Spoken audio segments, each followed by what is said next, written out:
નમસ્તે દર્શક મિત્રો, મારું ભાવેણા ચેનલમાં આપનું હાર્દિક સ્વાગત છે। ભાવનગર શહેરના બોર તળાવ વોર્ડ નંબર 9ના વ્યવસ્થા પરિવર્તન પાર્ટીના ઉમેદવાર પરેશભાઈ રાઠોડના સમર્થનમાં એક મહત્ત્વની મિટિંગ યોજાઈ હતી। ધરમસિંહભાઈ કે આવા 2-5 જણાથી કામ નથી। આપણા બધાનો સહકાર જોઈશે।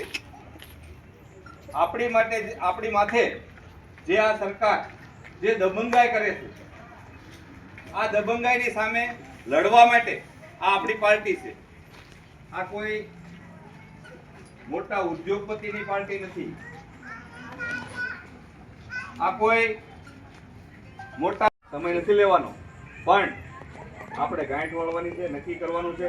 આ તોતિંગ બિલો સામે, આપણા મકાનો સામે જે વધારાના આપણને દબંગાઈ કરીને આપણને અધિકારીઓ કવરાવે છે।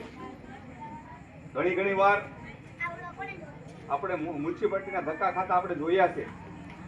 સામાન્ય માણસ બિચારાને રંજન એના માટે બનાવનાર વ્યક્તિને માનની ધરમસિંહભાઈ ઢાપા, એમના માટે એક અવાજ આપણે તાળીથી બતાવી દઈએ।